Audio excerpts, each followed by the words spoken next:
everyone. So I'm going to start talking about primers and moisturisers and like the correct way to prep your skin for further makeup application. This is such an important and often overlooked step to the whole makeup application.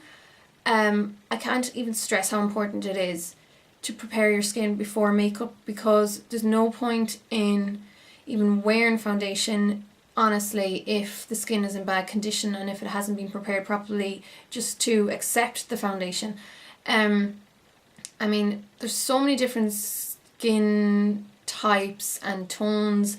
There's so many different products out there. I know it can be really confusing, but I'm just going to try and explain as well as I can the different types and what they mean and what they do and the necessity and stuff like that. So first and foremost, there's nothing as important as having the skin texture down.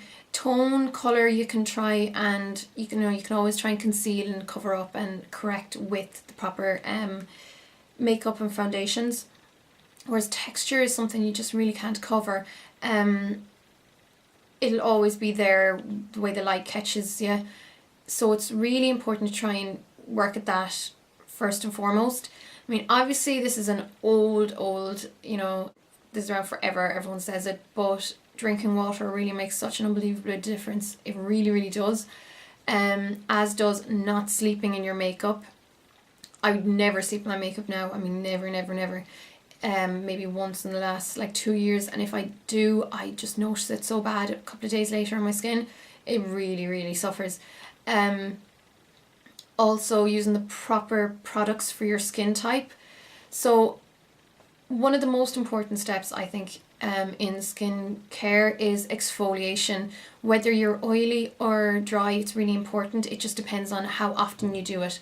If you're very, very congested and clogged and very oily, it's important to exfoliate but not over exfoliate, because if you over exfoliate you can get your skin to produce more oils, which is going to completely counteract any goodness that you think the exfoliation is doing.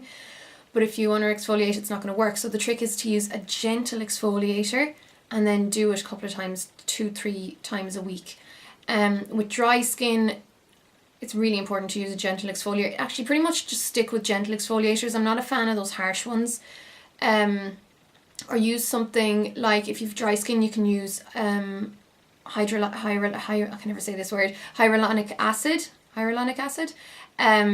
which is a natural one. You know, they have the AHAs and the BHAs.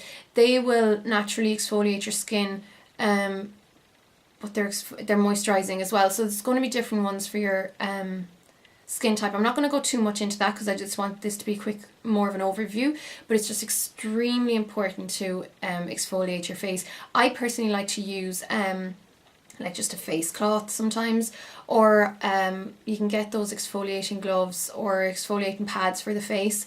Sometimes I don't like to always rely on products, or else I like to rely on natural products. I'm using the C is for carrots. It's an organic natural exfoliator which has minute apricot bits in it, I think. But regardless what you use, just use something that you're comfortable with, that's good for your skin.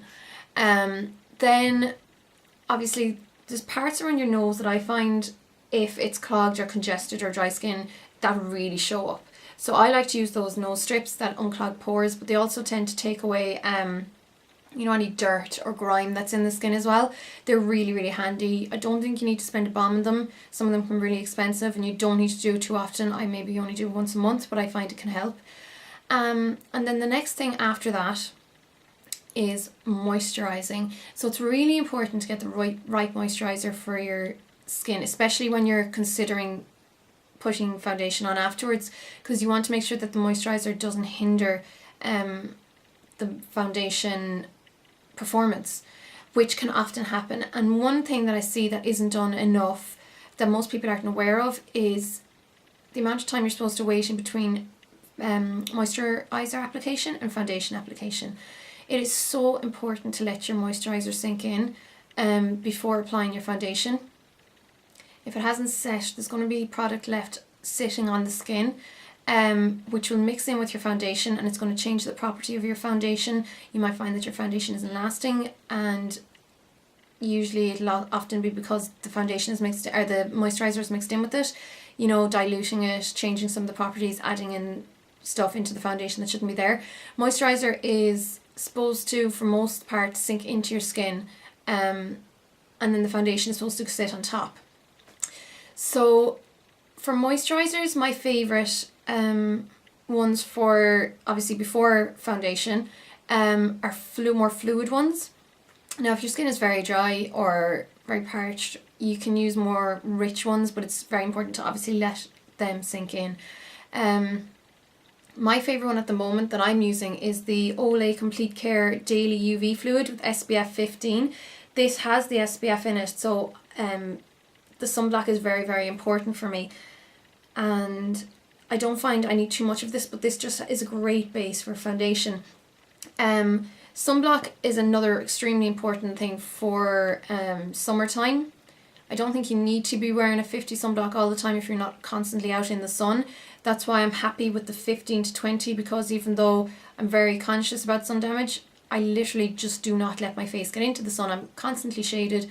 You know, I do try to stay out of direct sunlight as much as I can. I wouldn't go out sunbathing. So unless you are, you know, an avid sun lover, worshipper, it's not necessarily to be having the 50 sunblock all the time. That's why a lot of these will be sufficient as long as you're not constantly in the sun. Another thing about preparing the face for makeup is not to have too many products. There's nothing worse than overloading the face before foundation. Again, your skin can only absorb so much. Like, it can only physically, literally absorb so much. So I see people using serum, moisturizer, SPF, primer, and then their foundation, which is just ridiculous. The skin isn't going to be able to accept all that product into the skin. So it's better to try and get products that have more, do more than just the one thing. For instance, like this, which is my moisturizer, my primer pretty much, and my SPF. So this is all I really need underneath the skin, except for maybe if I'm, you know, I find that I'm going to be wearing it all day, or I'm going to be under a lot of hot lights or whatever, I'll use something like this, which is my mattifying primer by L'Oreal Studio Secrets. And this I'll only put this where I need it. Again, I don't want to overload the skin, so I'm only putting it where it's necessary, which is where I will shine and get oily during the day, which is around my nose area. So the first thing would be to use a serum. If you're very extremely ridiculously dry skinned, you might use a serum during the daytime, but I really wouldn't advise it for underneath makeup. I would say just use serums at nighttime. Really, really, really nourish your skins at nighttime. You can go to town on serums and moisturisers at nighttime. Doesn't really matter damn if they're absorbed properly or not. You're just going to sleep. You can tone them and wash them off in the morning. But during the daytime, don't overload your skin. So I would really skip serums for daytime unless you're relying on the serum for your moisturiser, because sometimes more so during the winter, or if I'm having a really dry spell, I like to use this serum. It's by Lacura. It's an Aldi one, multi-intensive serum. It's the moisturising one for all skin types. I find this is just the right amount of moisturisation. It's not too overly rich, but it's just a beautiful, it's called a light cream gel, but I just find this is a lovely base. It's moisturising enough that I really do feel it moisturises my skin when if it is dry. Again, I might only use it in certain areas, but it's not so like slippy or ridiculously moisturising that the makeup slips off. When I do apply my foundation or my moisturiser, like I said, do let it sink in. It'll take a couple of minutes usually for it to sink in. If there's still stuff on top of the skin after that, it means that you've probably applied too much, and then just go ahead and blot that off. There's no need for any excess. It should have absorbed in after a couple of minutes. Now, if you're not exfoliating and taking care of your skin in the first place, and there's a lot of dead skin and debris in between that might hinder the absorption. But again, that's to do with your skincare and exfoliating, so that's why you have to keep that in mind. So primers are another thing. Now this is the kind of primer that I wouldn't necessarily use by itself. It doesn't really offer moisturization as such. This is more to control shine. So I will use my fluid. I'm combination skin, oily in the center, can be dry around the perimeter, and normal pretty much around the cheeks and stuff. So I'll apply this light fluid pretty much all over the skin, and then this, I mightn't apply that in the nose, depends on my skin on any one day, because as you know yourselves, your skin can change. And then I'll apply this where I need it. Other times, if I find that I really want more sunblock, my favourite one is the Clinique SPF 40. This is it's called the Super City Block. It's a primer. It does work as a primer, but it's also a defense against the elements. It's a face protector. It's oil free, but I do find it's very, very moisturizing. It doesn't matte my skin by any means, so I won't use a moisturizer with this. Again, I don't want to overload my skin with products, so this is enough for that. And maybe if you have very, very dry skin, you might want to put on a light moisturizer first. So again, keep your skin type in mind when you're applying these products, and the fact that you don't want to overload. So if you're very, very dry, you still won't be overloading it too much if you just apply a nice light layer of moisturizer and then a light layer of this. You know, more so this if you're relying on the sunscreen. Another thing to keep in mind is dehydrated skin. This is when your skin isn't lacking oil by any means, it's more moisture it's lacking. And something I like to do, that there's plenty of moisturizers out there for that, and like conditioning serums. But one thing that's really simple, less expensive, is to get a botanical spray or some kind of facial spritz. This is the MAC Fix Plus, and spritz your face. And your skin doesn't have to be dry or oily, dry, whatever. Anyone can be dehydrated at any time. So I like to spritz my face with this before I even apply any like moisturizers or primers, and that'll help just apply some moisture to my skin before I even put on the moisturizer. Which, I mean, the whole point of moisturizer is that it locks moisture into your skin, so it makes sense to have moisture on your skin for it to be locked in the first place. So some of the primers I like would be the MAC Prep and Prime Skin. This I prefer. This is good for all skin types, to be honest. I wouldn't necessarily need a moisturizer with this on me. Maybe on very dry skins I might need a moisturizer with it. Oily skins, this is definitely enough by itself. Again, you don't need to use too much of these products, you just use enough. Overloading the product, like I said, it won't be absorbed into the skin. The MAC SPF 50 Prep and Prime, I always hold it this way, but it's more like this. This one I find is a bit more creamy. It has the SPF in it though, so unless your skin is very dry, I wouldn't use a moisturizer under it. This is great by itself for oily skin. Actually, I wouldn't necessarily use this on very oily skin, but you know, if you're not too worried about wearing a lot of foundation over it, this is grand.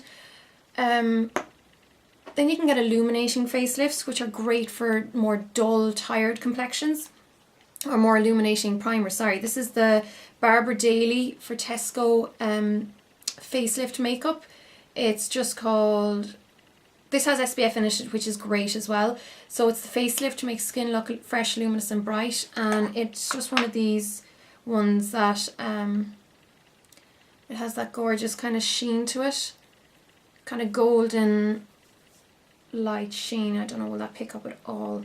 But there's loads of products or primers like that that have these brighteners in them, and you can get tightening ones as well, like the Clarins Beauty Flash Balm. That's a great one to use occasionally to just kind of tighten the skin for you know, so that it just gives that nice taut appearance before your makeup. Or you can get the moisturizing ones that are specifically for dry skin. You can get the more oil absorbing ones. Some of my favorite ones would be I used to use a Cole one when I was working in a shop in Galway that sold Cole Cosmetics, which is from Brown Sugar in Dublin. Also the Daniel Sandler one, which is very similar to the Cole one, and the Face 2, which is a Dublin shop in Dublin, or which is the Makeup Forever shop in Dublin, sorry. They have these gorgeous, they're called retexturizing facial primers or face primers, and they have the SPF 20 in it. They do it pretty much all. They have the SPF, they moisturize, they moisturize, but they still do help with mattifying the skin with the oil absorption. So they're the kind of ones to look out if you're more kind of normal combination, something that does it all. I'm sure this video is long enough now, so I think I've given it hopefully enough information just to think about when you are picking out these products. But oh yeah, one more thing is eye cream. I think eye cream is so important. That's often overlooked as well. I won't leave the house in the morning without eye cream. I do it straight away after I wash my face. My favourite one at the moment is by Soap and Glory, and it's the You Won't Believe Your Eyes. I spoke about this in a recent video.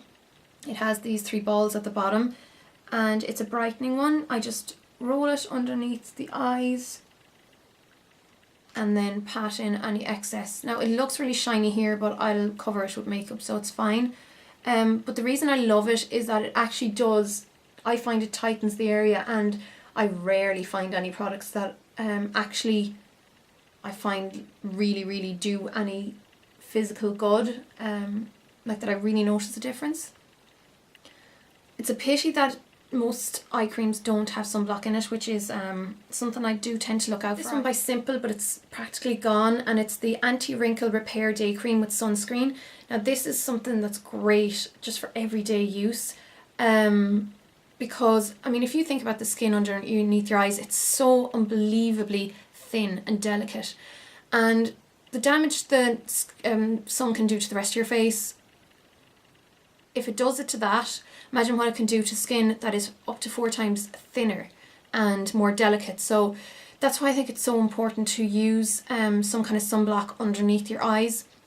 Because this City Block by Clinique is good for the eye area, I like to apply this around the eye area if I have a sunscreen that doesn't have, or an eye cream that doesn't have sunscreen. This was great. It doesn't actually give the level of sunblock, but you still know at least you're getting something. Another good moisturizing one was this one from Aldi. It's a liqueur one. They do a few different types. This is the eye gel. They do an eye cream as well, moisturizing one. I think they do an anti-aging one as well. And then the MAC ones I find are good for the Moisture Lush eye cream. I find that one's really good for nighttime for really intensive treatment. So I hope this was helpful, guys, and I'm going to do my video now next on matching foundation for your skin type and skin tone, and just choosing the right foundation for you. So I hope you found this helpful, guys, and